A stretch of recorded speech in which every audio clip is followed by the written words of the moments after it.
Well, family, it's hard to admit, but even though I started making this video at 473 subs, you all got way ahead of me and we hit 500 before I could even start recording and editing, so now I'm later than I wanted to be. I'm not sure if I can live with myself right now. Actually, you know what? After having gotten that off my chest, I'm good. Really good. It's yet again that glorious time when we can bask in the glory of our shared achievements. Together, today. Today we celebrate hitting the 500 sub milestone, halfway to our monetization goal of 1,000 subs. We did it! We did it! Hooray! Thank you so much for signing on and partaking of what I make, and big ups to those who've decided to finance me on Patreon. You're making the dream come alive, and I just think you're too smart and handsome for adequate description. So handsome and smart. There, I said it. But I don't care who knows it. And whether we can really rely on a system that dangles rewards in front of us on a tenuous fraying string, we can always rely on the fun of video games. So today we celebrate with a topic I said I'd do at 400 subs, but just couldn't be bothered to drop what I was doing. And that topic is the best horror game soundtracks. Sure, some of us like our blood and guts in our horror games, or great psychological stories rife with meaning and symbolism. Some of us like jump scares, and some of us have working cerebral cortexes.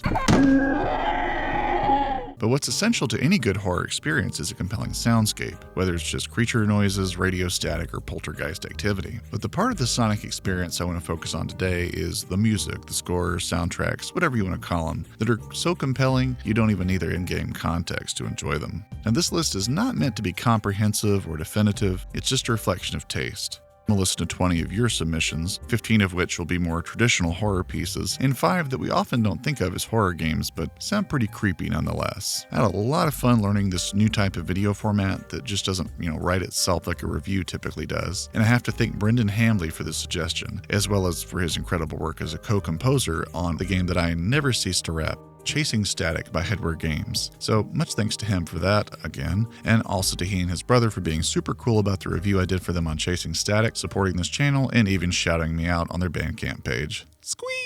So without further mounds of doo-doo being heaped upon you...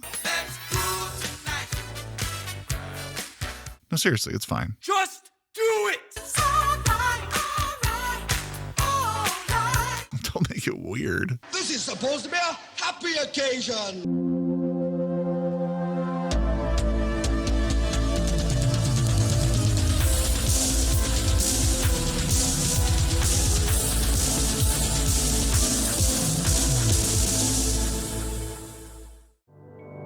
Let's start small with Little Nightmares, a suggestion on Twitter from my homeboy Deadforge. You're welcome for the new name, by the way. This one's got a lot of personality with plinky, mournful keys like an Addams Family soundtrack. And yes, much of the vibe here is Tim Burton-esque, with that kind of wholesomeness turned gruesomeness thing going on. You play as a ring-coated child on the run from huge people-eating monsters, and while the game goes through long stretches of silence, when the score does kick in, it makes the already terrifying scripted sequences even more unpleasant. Every possible offense to your senses is called to mind, from cannibalism, child abduction, and murder, and more. There's a little bit of Stephen King's It here. There's Sweeney Todd's meat fixation. It's just, ugh. It's not saying anything of sorts. It just seems to be more of a hellscape mirror of any and all loss of innocence. Maybe even just preying on our repulsions for shock value. But if nothing else, the music is a standalone standout. Lure of the Maw is appropriately moody and foreboding. Death Waits, which I definitely thought was Death Waltz at first, is also Kino levels of creepy. This game is a certified creep show and may be in truly bad taste to some degree, but you can't argue with how creatively awful the whole thing is with its old school instrumentation and its juxtaposition of childlike music box tones with the macabre. What a little nightmare indeed.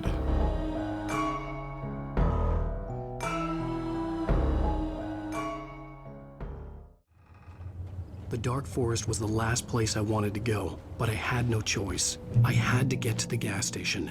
So Alan Wake's not the first game that jumps to mind when discussing straight-up horror or its soundtracks, but it certainly leans into that genre's tropes, albeit in a much more action horror kind of way. This one was submitted by both Deadforge and RubyRangerr. I'm always up for any reason to tout Alan Wake, so here goes. Alan Wake's soundtrack is mostly known for its bevy of licensed tracks, but listening to its original orchestral score for the first time, I guess in an isolated fashion, I came to an even deeper appreciation of the game. It's to the game's credit that you don't even notice the score because it blends so well with the mood of the narration and visuals, and in fact I'd argue Sam Lake's writing probably would work even less without composer Petri Alanko's deft touch. Listen closely and you can almost hear the operatic Bioshockian tinge, like the strings on the beautiful A Writer's Dream track, one of the most iconic Alan Wake moments. It feels like being pushed into deep waters and having to fight for clarity and strength in these new tides of danger. Deerfest is also a transportive track that slowly guides you into a state of wonder. Mirror Peak slowly builds with steady but unshowy tension, its classic but accessible instrumentation feeling like a 90s drama soundtrack. There's just a lot of understated but elegant timpani, strings, and keys that suggest an ethereal beauty, like one that accompanies the in-the-zone feeling that any artist gets while creating, but underscoring the dark underbelly of any genius, and that it toes the line of madness. Oh, and before we go, to shout out my boys, the Poets of the Fall, for their contribution, The Poet and the Muse.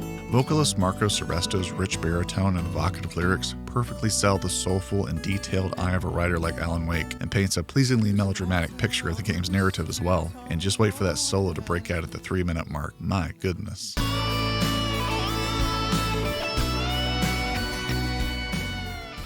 War is also another standout by the band, and honestly, even the least impressive song by these guys is still probably going to be a banger. Poets and Petri Alanko knock it out of the park here.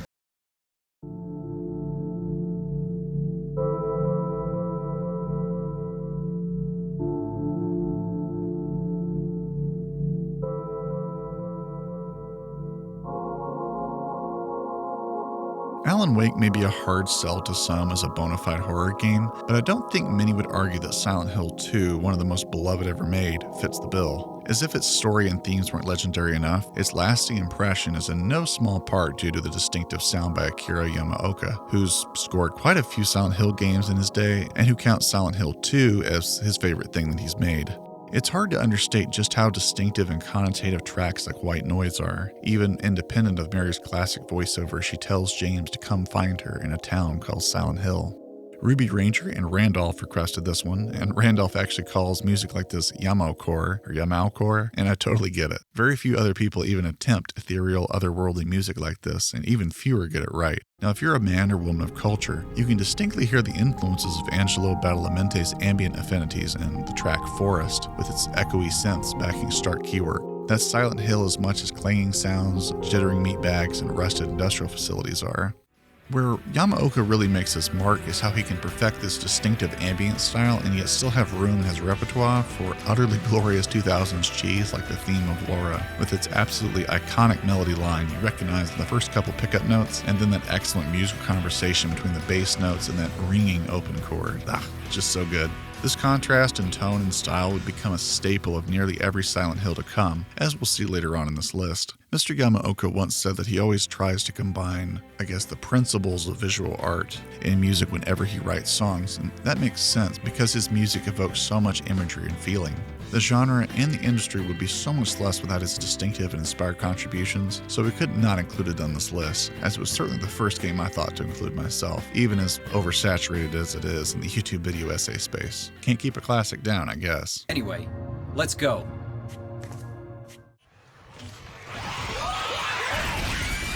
Now, I've tried to play Dead Space 2 twice, and I've only gotten through it the second time I tried. I know people love this game, but it's exactly what people pretend Doom 3 was. The original was a much more tense and immersive experience. That being said, I can't complain about the soundtrack, which I did not know was this good until RubyRangerr suggested it to me and made me look into it more closely. I mean, my gosh, this sounds like it belongs in a big budget film with this big orchestral alien-style score you might hear in Alien Isolation or its cousin, Alien's Fireteam. What's great about Dead Space 2's score is that it runs the full gamut of tones an action horror game could have, and all in bombastic fashion. Wailing horns, some good old-fashioned smack the piano as hard as you can action, pensive ambience, some nice string work, and more. There's just a lot of classically trained craftsmanship here that renders them eminently listenable and moving. Good call on this one, RubyRangerr. I like what I'm hearing.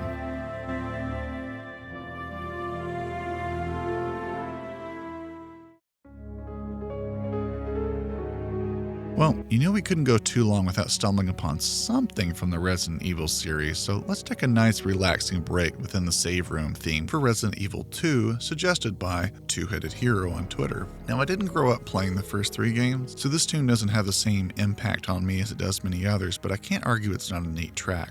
What I appreciate about it is it's not euphoric or tranquil, like it doesn't put you in a false sense of security. It accompanies your restful game saving and item restocking, and so it's just an exhale of breath musically, a gathering of thoughts, a little primp in front of the mirror before going back to work kind of feeling that says, your break is now, but will soon be over, so enjoy it while it lasts. But I actually prefer the original 1996 Resident Evil save room theme. It's got a lot more distinctive and memorable melody, and it isn't so subtle in its instrumentation.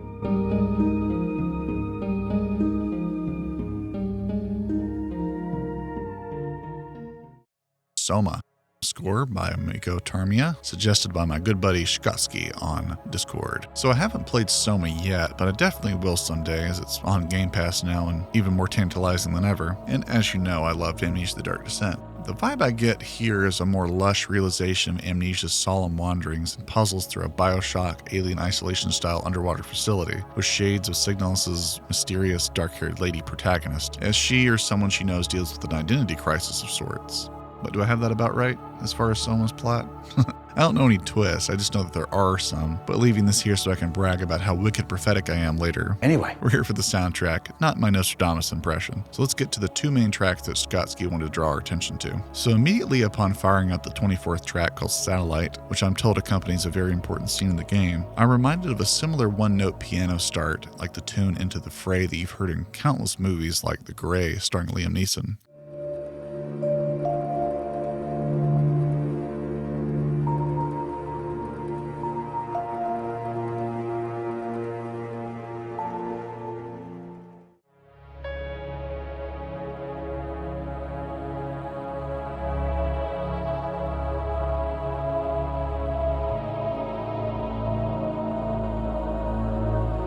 Now, the rest of the track wildly diverges from this, but I couldn't shake the inference my brain made, and I imagined a similar sense to the secret cadence piano theme from Chasing Static, coming to terms with a startling revelation that chokes you up, but strengthens you to press on with the promise of this new way of life, this new way of being, this self-realization.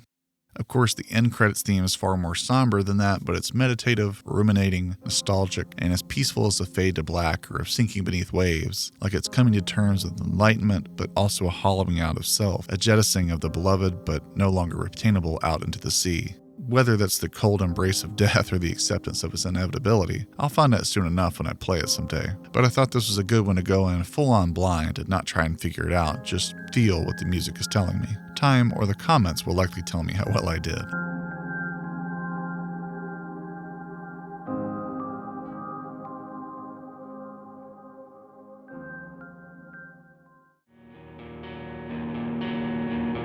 Aw dang, Yamaoka again, here with Silent Hill 4, The Room. Man, this guy can write or something, right? Suggested by Joshua Yeager, this one's definitely a grower, not a shower. Even the requisite 2000s sounding emo rock song called Tender Sugar doesn't quite hit like previous games' openers did to me, though it definitely has a compelling emotionality to it and some quite nice bass lines. The soundtrack's definitely not as listenable by itself as Silent Hill 2 was, and that's probably intentional, as this game's protagonist purportedly has one of the most complicated and conflicted psychological profiles in the series. There's a lot more emphasis on distortion and metallic reverberation than even previous Silent Hills. The track called Traversing the Portals of Reality is an ambitious mix of dissonance, out-of-time counter melodies, and edgy guitar work, all of which jingle around in your head like intrusive thoughts you can't quite get a hold of to throw out. But there are some legitimately beautiful tracks like Room of Angel, which especially remind me of Silent Hill's classic tones. I'll refrain from spoilers to show what scene it corresponds to, but I'll just say it underscores a scene where the player presides over a woman's murdered body, and the female vocal just sounds like a powerful self-eulogy. All in all, this may be one of the most unique entries in the whole franchise because of how ugly so much of it is. But even Yamaoka can't help but write some truly gorgeous stuff, and don't worry, we haven't heard the last of him on this list.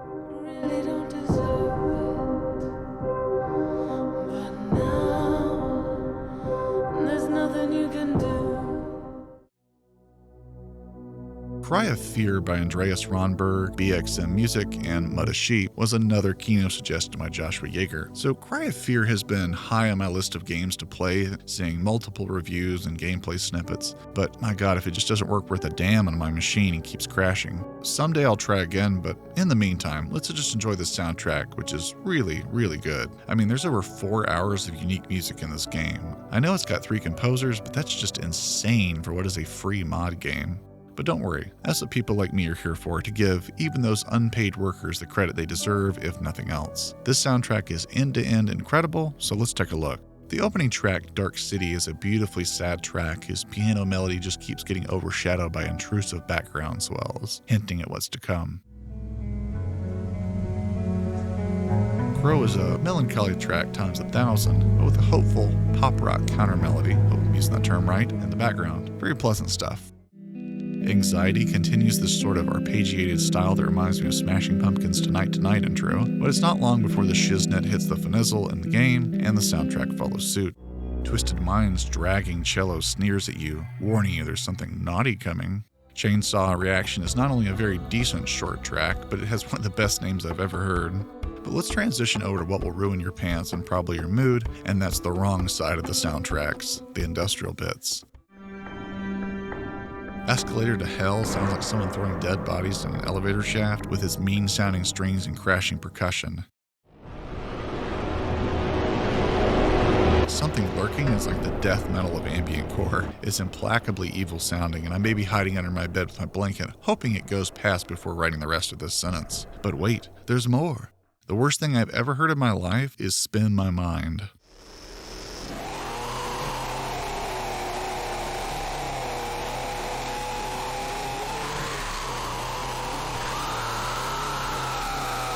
What the hell is even that? I have never heard such pure sonic butt sludge in my whole life. I might have to call my priest later and ask if there's a discount on exorcisms, because I think my PC's possessed now.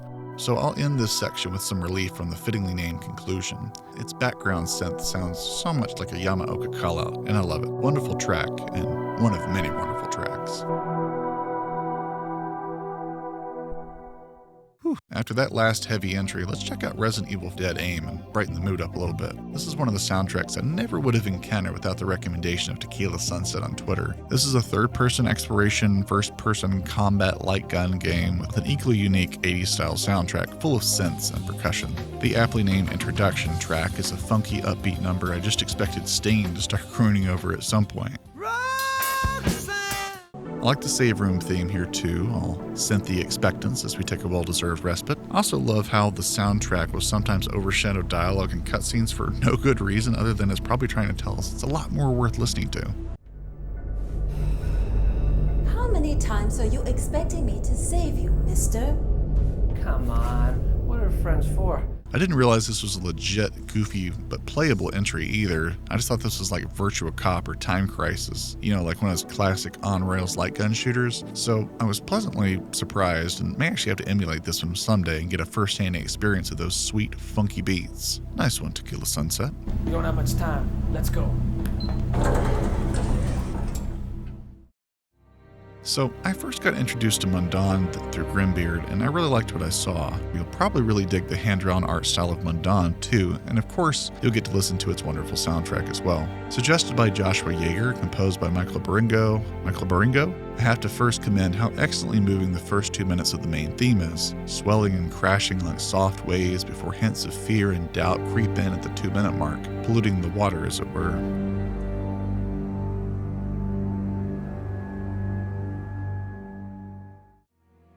The opening track hopefully builds to a soul-rendingly beautiful transition, then immediately meets a scratching dissonance as the bow is drawn harshly across strings, yet again invading the peace that we thought we had.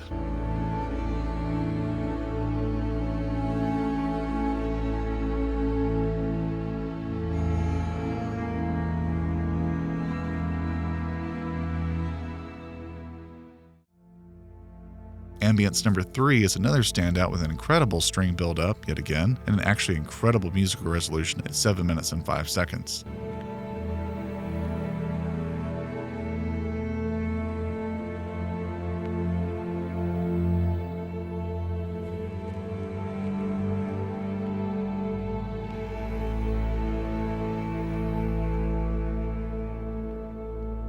cello just never sounds bad, does it? I could go on, but like the game, I think you need to go experience this one for yourself. I know I do. Well, I'd be remiss if we talked about prominent string work in a video game soundtrack and didn't bring up Rule of Rose by Yutaka Minobe. Suggested by Emptoria on Twitter, this one was a lot of fun to listen to as it's the closest you'll ever hear to a fully classical video game soundtrack, and is one of the few soundtracks you'll hear today that's comprised completely of live performers being recorded, as no digital music was used in Rule of Rose.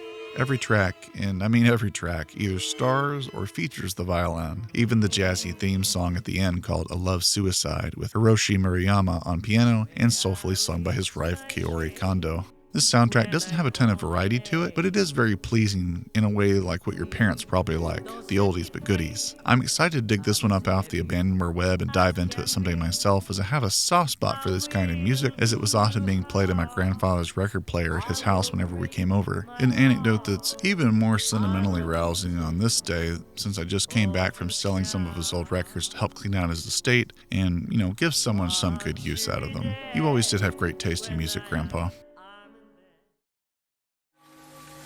Grandpa's funeral took place today.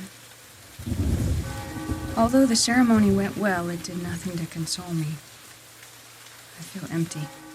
I regret to inform you that I may be a bit of a jerk, as I lulled you into a story about my grandfather only to lambast you with one of the freakiest soundtracks I've heard, that of Eternal Darkness, Sanity's Requiem by Steve Henifin. Another Joshua Yeager submission, this one's full of absolutely haunting choral melodies. Now, I'm so loath to look up what this music corresponds to in order to avoid spoilers, but I did, and it actually makes it better.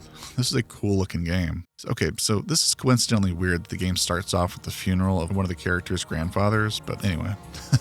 I love how the dialogue is interspersed with the music, as you control quite a few characters in game, so you really need to hear from each to really get a feel for their personalities. Often they introduce a track and are then swallowed up by the percussion and the choral swells. I don't understand the words that are being sung, if there's anything to understand, but I'm masterfully unnerved by the uniformity of their outcry, as if many peoples are reaching out towards you through time and space, screaming at you through the void, pleading with you, or maybe even warning you.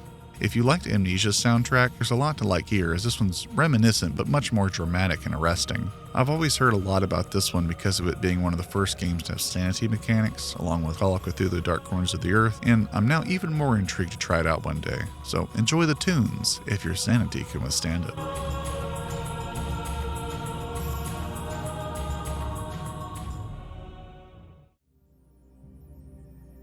Well, look at there. It's Yamaoka and Silent Hill again. Suggested by Schwartzinks on Twitter, Shattered Memories is a weird little divergence in the Silent Hill franchise, as it only came out for the PlayStation 2, PSP, and Wii in 2009, when the PS3 and Xbox 360 were going strong. Its uniqueness doesn't stop there either, as it was the first game in the series to forego combat of any kind and reduce the monster presence significantly, and it was also the first game in the series to use dynamic music cues. Other than that, Yamaoka does his thing musically in what would be his last game in the series, well, at least until he rejoined to score the Silent Hill 2 remake by Bloober. This is also, thankfully, the last Silent Hill game on our list today. Anyone familiar with Yamaoka's work on Silent Hill won't be heavily surprised by what they hear tonally, but to me there's a lot less of a dreamlike quality to this soundtrack than, say, Silent Hill 2. The ambience here is much more chilly, less lyrical and sentimental. The mournful searching for the past will unsettle you, and the pulsing slaps of devil's laughter and hostility's scattered percussion, mingling with groaning metal and crashes, will not make you feel good inside. But then inside that same soundtrack, you've got the loungy chill of show-driven and lives wasted away. The real standouts are the moody, corny 2000s-style covers of songs like Always on My Mind, a song which folks like Elvis and Willie Nelson have sung before, but given a tragic downbeat turn here. Hell-Frozen Rain and When You're Gone are radio-friendly foot stompers more akin to the theme of Laura from Silent Hill 2.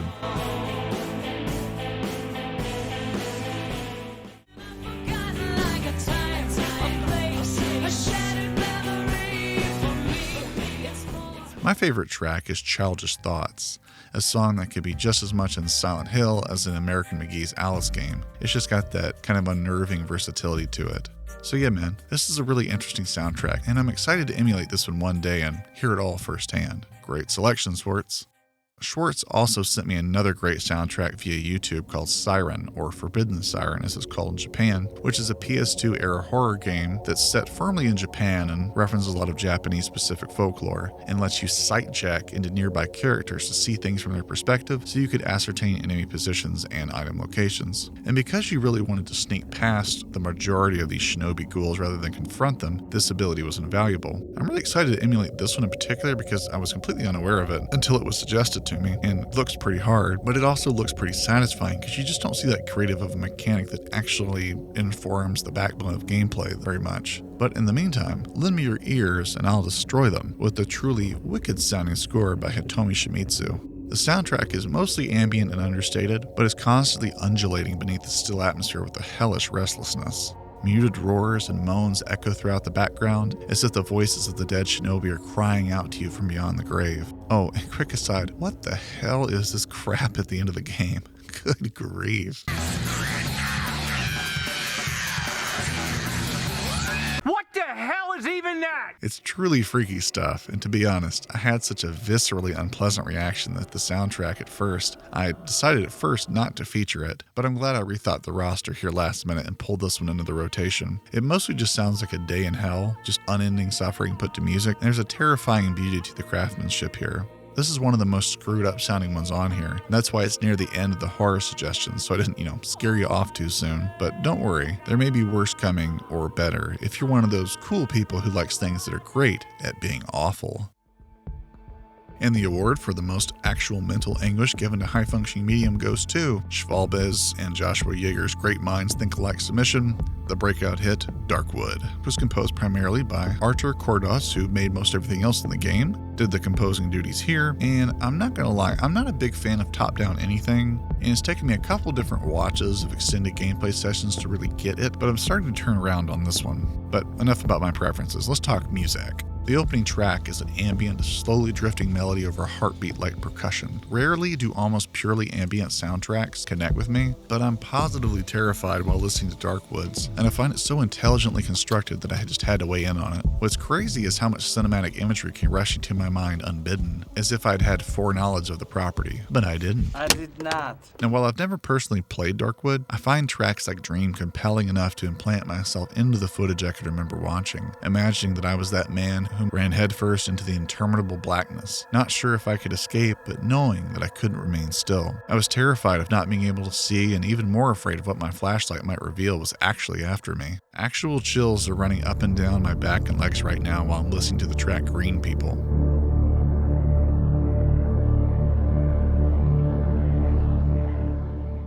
Voice just about put me 6 feet under.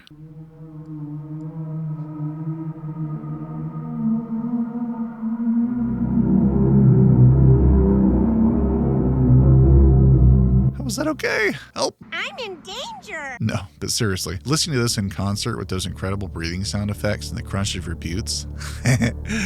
No, but seriously, listening to this in concert with those incredible breathing sound effects and the crunch of your boots as you scramble away. And the crunch of your boots as you scramble away from monsters. Whew, what a rush, man. This is one of those games and soundtracks you gotta take in small bursts though, because it's worn my nerves out pretty quickly. Only Amnesia and Into the Gloom do that to me, so congratulations, Darkwood. You're now part of my unholy trinity of nerve wreckers. Alright friends, we're not done yet, but we're going to tip our hats to some classics we revered, some obscure ones we've been pleasantly surprised by, and now get to some creative and unconventional suggestions that I think will make you think of a couple series in a brand new light. Let's do it. So the year is 2006, and the Xbox 360's added a new flagship title, Gears of War, a game that will lean to the military bro shooter fad of the post-9/11 Western world, but also essentially create the third-person cover shooter as well. Gears stories are serviceable, but they're not outstanding. The game's about light strategy, gore, and pleasing action. So it's a surprise to someone who finds they like Gears more and more every year that it's actually got some really good horror music composed by Michael John Trim. Duty's the culprit behind this deep dive into an unsung aspect of a famous action series, so let's see what made him suggest this one. The first instance is pretty obvious, keeping away from the murderous flying krill by, as the track aptly states, staying in the light. This tense, freaky section where the slightest misstep will mean your death is accompanied by a great score, culminating in the hilariously titled I Will Grill You. Capital stuff, Mr. Michael John Trim. I'm also drawn to entering the tombs and the Tombs of the Unknown tracks. These are unnerving as hell, primal, tribal, alien to the outsider, and hostile. Quickening bursts of percussion sound like something scurrying just out of sight behind you, gone before you can even turn around. If you recall, if Fear of Streets continues this trend and a smoky, haunting haze of unease sweeps in, ruining any great day that I was having.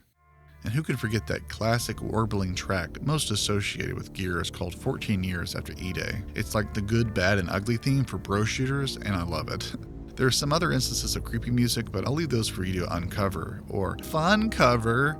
I actually really like this soundtrack, and I've always liked the gameplay proper, so it was a great rediscovery aided by Mr. Duty to clue me into an underpraised aspect of the series.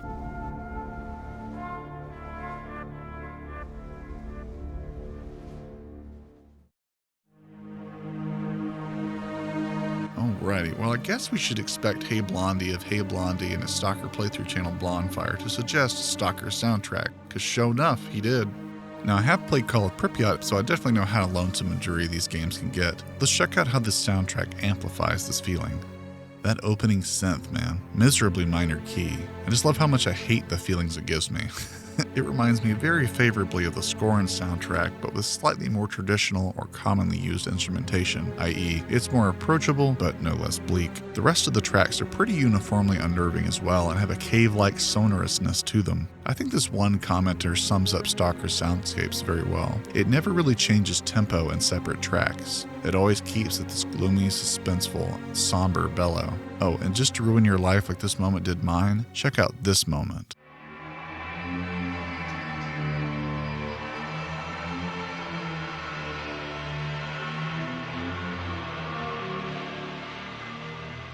But yeah, an expected but excellent choice, Mr. Blondie.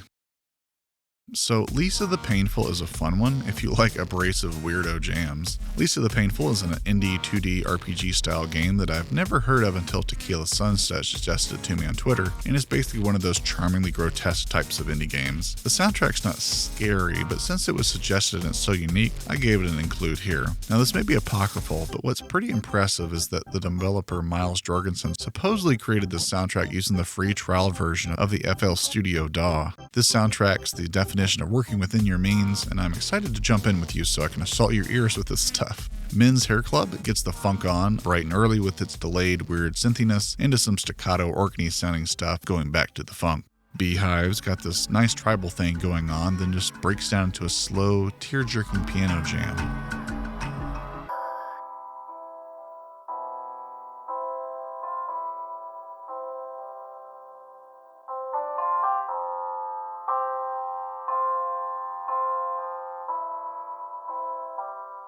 War Season will get you hand drumming and foot slapping in no time like you're auditioning for Step Up.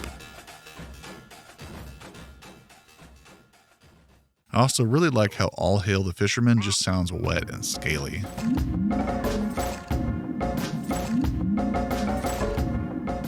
Blood Moon Rising is so bloody weird at 45 seconds and on. Honestly, every track is just a bundle of weirdness, and while it's not always my cup of tea, it's hard not to at least enjoy the sheer volume of musical motifs and ideas in each track. Cool choice.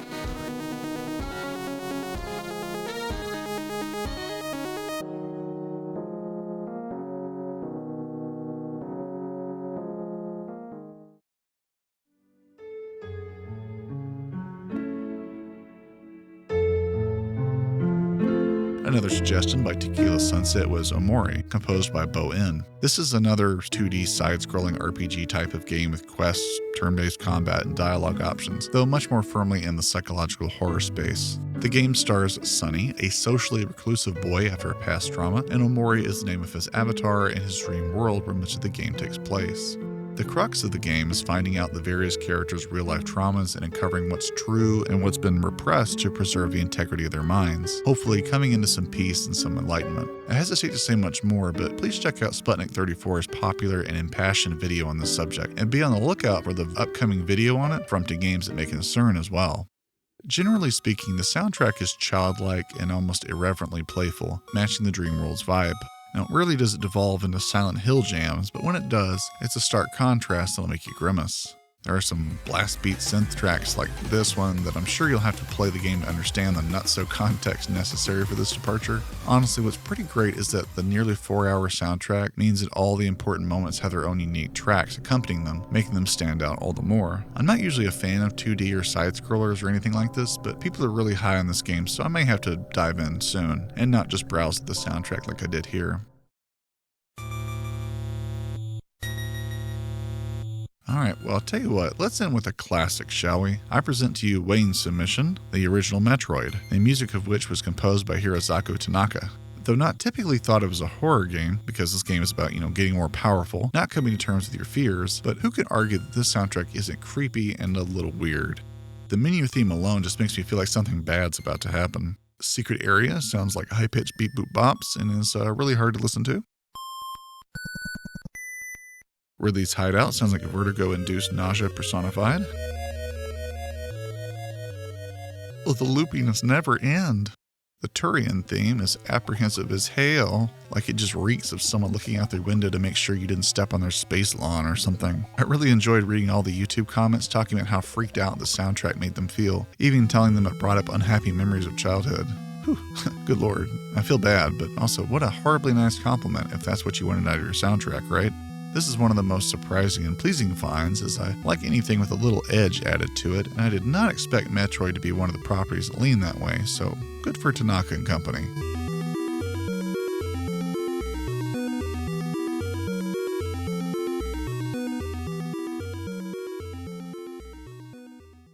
And you know what? That's all he wrote, about all he listened to, folks.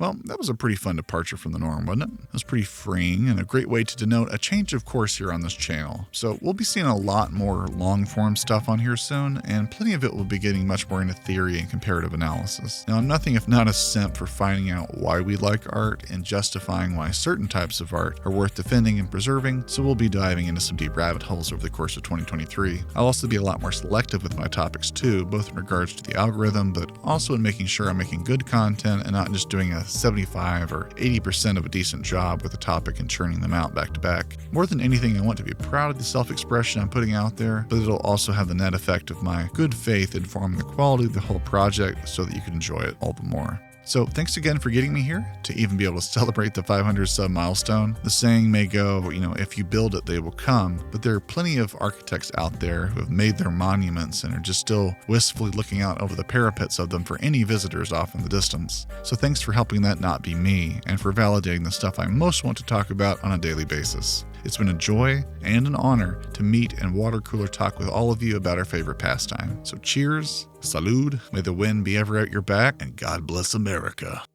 God bless America, my